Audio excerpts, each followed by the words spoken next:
Hi, today I'm here with Alex Patterson from Active8 Managed Technologies.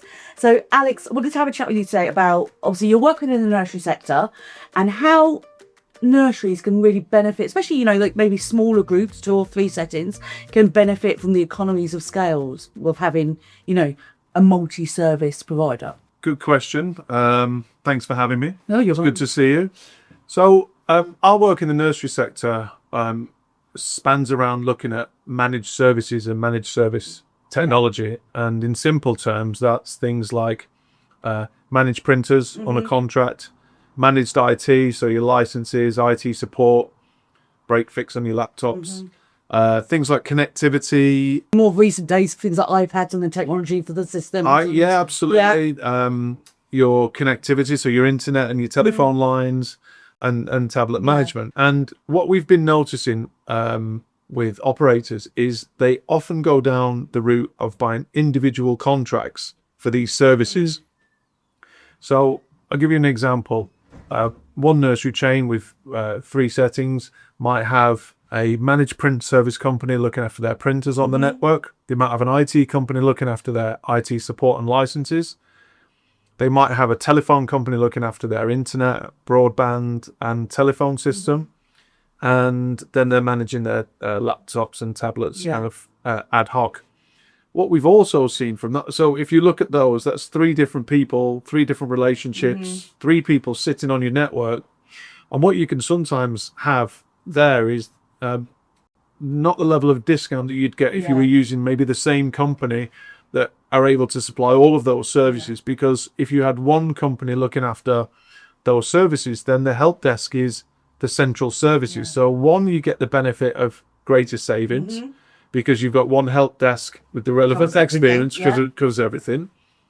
But then you've also got the benefit that you're dealing with less people, less contract management. And so if you think these owners have got limited time and experience, you've got less people that you're having to manage and less relationships to deal with. So we've found the intangible benefit is obviously the time, but the real tangible benefit is the cost savings of using a company. And the ease, the convenience. The convenience.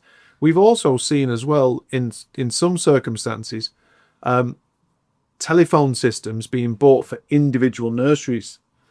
Yeah, and I think this happens a lot when people they grow organically and they just kind of tack another setting on and don't really think about them as kind of laying the groundwork to grow into the next one as well. That's exactly right. And we see that really in the kind of 2 to 5 setting operators where they've grown organically, they've been in a contract, and so they've taken a new contract out for a phone system, and they've got different end dates, and then they've got different contract payment dates. And so all of a sudden they're making their life a little bit more difficult when they're managing those contracts.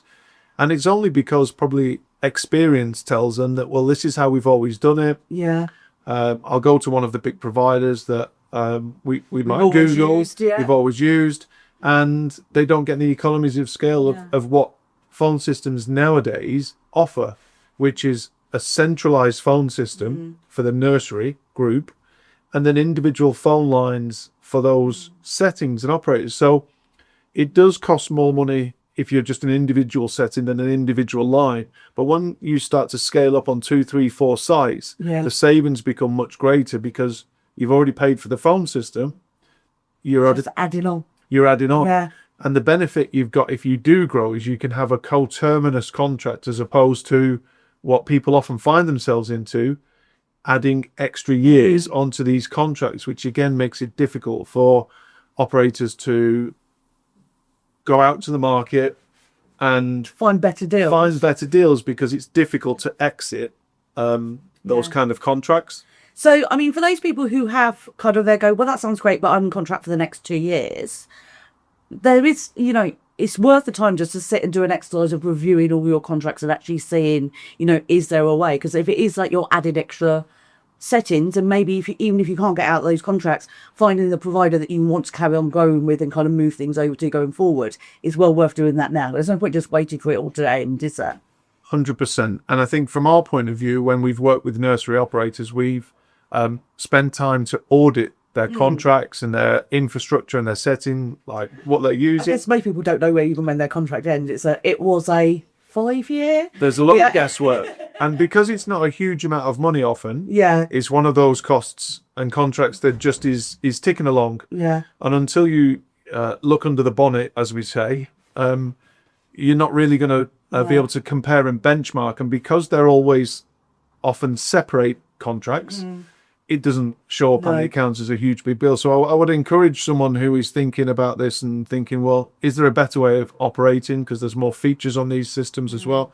Is have a look at what you're spending and speak to a provider and have a look at really what those contract end dates are and consider looking at the market to see, is there a different way of doing this? And if there is, speak to somebody that can advise you on that exit plan. Yeah. Because you can always start small with the phone system and add your others on as they end. And we've done that with a lot of bigger chains where they've been in contracts where they've bought acquisitions, and then we've had to work with them over a period of time to help. And the thing is actually, it's like everything I always say is that to you guys, it's all about the planning and the groundwork, and it's not about making massive changes today. It's about making small changes and knowing kind of what's in the future to make sure you're maximising as you go forward. Be that because you're planning to continue growing and you're adding on and want to make it convenient and almost kind of save the point of consolidation. Do it gradually so you don't get to a point where you suddenly go, I've got to get 10 of these sorted.